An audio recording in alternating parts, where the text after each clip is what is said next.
नमस्कार दोस्तों, स्वागत है आपका YouTube चैनल भगवान लोक में। अगर आप भगवान के बीच विश्वास रखते हैं तो चैनल सब्सक्राइब कर लो और वीडियो लाइक कर दो। कलयुग के बाद क्या आएगा?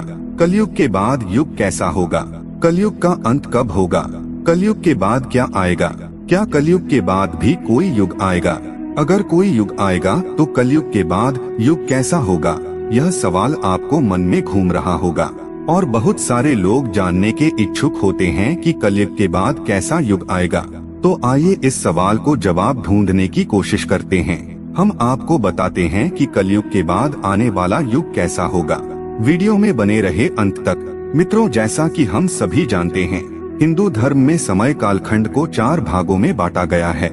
सतयुग, त्रेता युग, द्वापर युग और कलयुग। इस चारों युगों में सबसे श्रापित युग कलयुग को माना गया है। अभी हम लोग कलयुग में जी रहे हैं, यानी कि एक ऐसा युग जिसमें मनुष्य जाति का मन असंतोष से भरा है। सभी मानसिक रूप से दुखी है और धर्म का केवल 1/4 आशिक ही रह गया है। इस कलयुग में धर्म का नामो निशान मिट जाएगा। चारों ओर अहंकार, आतंक और केवल लालच दिखाई देता है। वर्तमान में ऐसा ही दिख रहा है। लेकिन मित्रों, क्या आपने कभी यह सोचा है कि इस श्रापित युग का अंत कब होगा, या फिर यह कि कलयुग के बाद का युग कैसा होगा? अगर आप यह नहीं जानते तो आइए हम आपको धर्म ग्रंथ के अनुसार विस्तार पूर्वक से बताने जा रहे हैं। दोस्तों, हमारे चैनल पर पहली बार आए हैं तो कृपया चैनल को सब्सक्राइब अवश्य कर लीजिएगा। भगवान श्री कृष्ण के भक्त हैं तो वीडियो को शेयर अवश्य करें ताकि ज्ञान की बात सब जान सके। धार्मिक ग्रंथों के अनुसार युगों के परिवर्तन का यह 22वां चरण चल रहा है।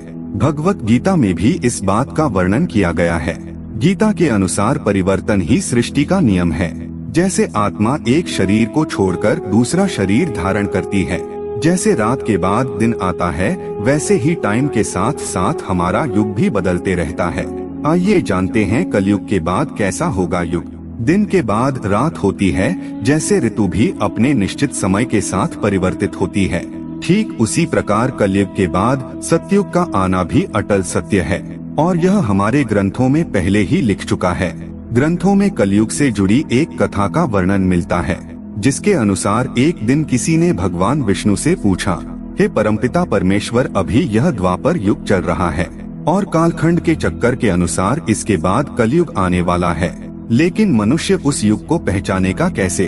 तब विष्णु जी कहते हैं, जब दुनिया में पाप बढ़ जाएगा, लोग धर्म करना भूल जाएंगे, भाई भाई को नहीं पहचानेगा, बुराई का ही बोलबाला रहेगा, अच्छाई विलुप्त हो जाएगा, लोग धर्म छोड़ के पाप पर उतर जाएंगे, तब समझ लेना कि कलयुग शुरू हो चुका है। ज्यों ज्यों कलयुग आता जाएगा त्यों त्यों मनुष्य का आयु घटता जाएगा। जब कलयुग चरम पर जाएगा तब होगा कलयुग का अंत। कलयुग के अंत में मनुष्य की आयु केवल 12 वर्ष ही रह जाएगी। लोग धन के लालच में किसी की हत्या करने से भी पीछे नहीं हटेंगे। अभी जिन बालों को स्त्रियों का आभूषण समझा जाता है, उसी को स्त्रियां कटवाना शुरू कर देंगे। इसके बाद सभी स्त्री पुरुष सुंदर दिखने के लिए अपने बालों को रंगना शुरू कर देंगे। उसके बाद जब हर घर में कलेक्ट्रेट होने लगेगा, पुत्र पिता को मारने लगेगा, तब विष्णु महेश एक हो जाएंगे और कलयुग का अंत कर देंगे और एक नए युग की शुरुआत होगी। और वह युग होगा सतयुग, जहाँ फिर से धर्म का बोलबाला होगा। चारों ओर बस प्रेम ही प्रेम होगा। लोग पूजन, कर्मकांड आदि में विश्वास करेंगे। सतयुग के मनुष्य अपने तपोबल से देवी देवताओं से बात कर सकेंगे। जो आत्मा पुण्य किए होंगे वह आत्मा वैकुंठ में वास करेंगे। आत्मा का परमात्मा के मिलन से सुखी होगी, अर्थात साथियों को इस सृष्टि का स्वर्ण युग कहा जाएगा। लेकिन मित्रों, सतयुग को आने में अभी काफी लंबा समय बाकी है। मित्रों, हम लोग अभी भी वेद और पुराणों का ज्ञान लेकर चलेंगे तो हम लोग अभी भी सतयुग जैसा जी सकते हैं। तो क्यों ना हम सभी कलयुग में अपने धर्म और कर्म के अनुसार सतयुग की तरह ही जीने का करते हैं। कलयुग के 5 कड़वे सत्य जो वर्तमान में देखा जा सकता है। मित्रों, जैसा कि हम जानते हैं कि अभी यह कालखंड का चौथा युग आने कलयुग चल रहा है, जिसे हिंदू धर्म शास्त्रों में सबसे श्रमित युग बताया गया है। दोस्तों, हम आपको कलयुग के 5 ऐसे रहस्य बताएंगे जिससे आज का मनुष्य बहुत कुछ सीख सकता है। वीडियो अच्छे लग रहे हैं तो शेयर जरूर कीजिएगा। बात उस समय की है जब पांडवों को वनवास हो गया था। वनवास जाने से पहले पांडव ने भगवान श्री कृष्ण से पूछा था है श्री कृष्ण, अभी यह द्वापर का अंत काल चल रहा है। आप हमें बताएं कि आने वाले कलयुग की चाल या गति कैसी होगी। भगवान श्री कृष्ण कहते हैं, मैं तुम्हें इसका सीधा सा उत्तर तो नहीं दे सकता, लेकिन तुम पांचों भाई वन में जाओ और जो कुछ भी दिखे मैं आकर मुझे बताना। मैं तुम्हें उसका कलयुग का प्रभाव बताऊंगा। उसके बाद पांचों भाई वन में चले गए।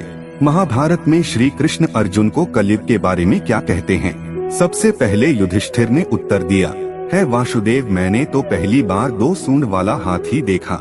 यह मेरे लिए तो बहुत आश्चर्यजनक था।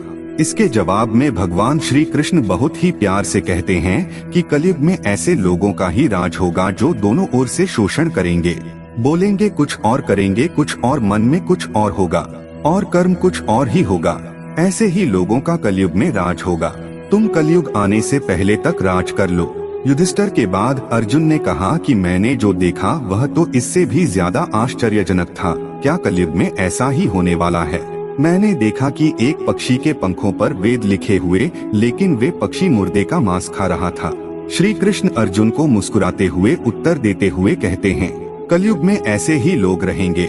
मांसाहारी भोजन पर ही लोगों का मन ज्यादा जाएगा, शाकाहारी भोजन कोई नहीं करना चाहेगा।